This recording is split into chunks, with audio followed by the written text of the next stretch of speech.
Are you ready? Is that how they do it in those dopey wrestling shows? For my prediction about the vote next Tuesday. Are you ready? Well, it doesn't really matter. I'm going to give it to you anyway. And that is the subject of this evening's Talking Points memo. So no emotion here.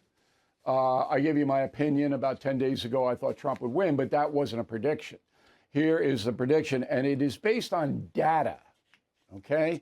Not wishful thinking. I'm not believing what I want to believe. I analyze data, and you can see this data yourself. The Wall Street Journal printed it yesterday, and we've confirmed that it is accurate. Okay, the first one, the data is basically says that the Republican registration, voter registration among the GOP is way up. That's what I base my prediction on. For example, North Carolina, all right? The Democrats' advantage has fallen from 400,399 to just 113,000. That means that many, many more North Carolinians have gone over to the Republican side. The second one is Pennsylvania. And the Democrats' registration there, the advantage, has fallen from 686 to 281, 400,000.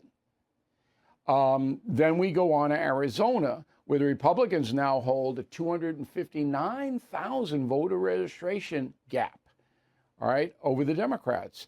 And finally, Nevada, where the Democrats' advantage is 111, falling from 111 to just 45,000.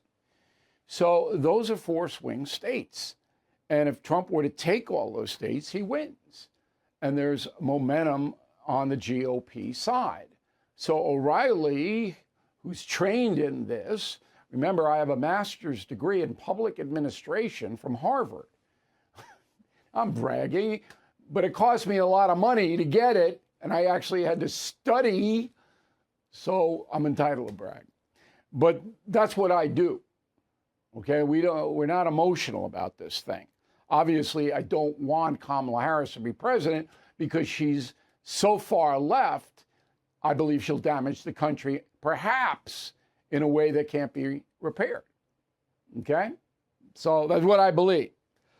Now, last time around, 158 million Americans voted. Astronomical turnout. I don't think it's going to be as high this time. I think it's going to drop down to about 135. Why? Because there are a lot of people who still don't like Donald Trump.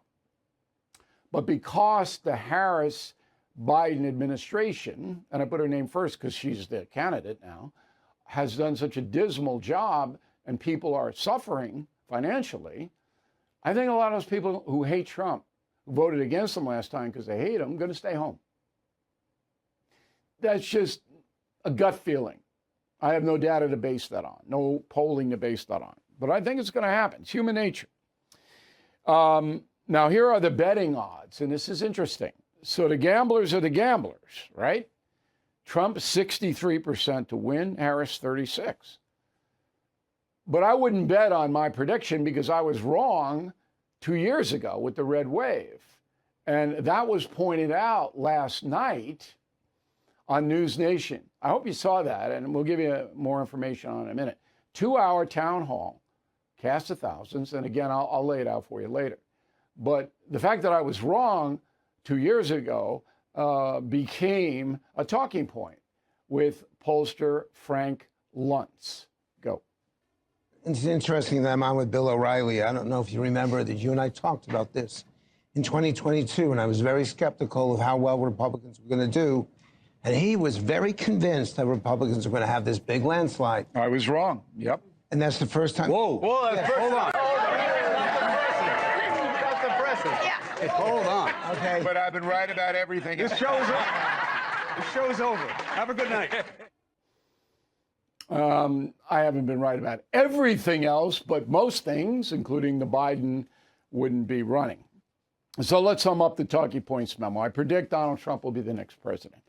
I'm not going to bet on it, though, because it is an emotional situation. Whenever you have emotion involved, and we have big-time emotion here.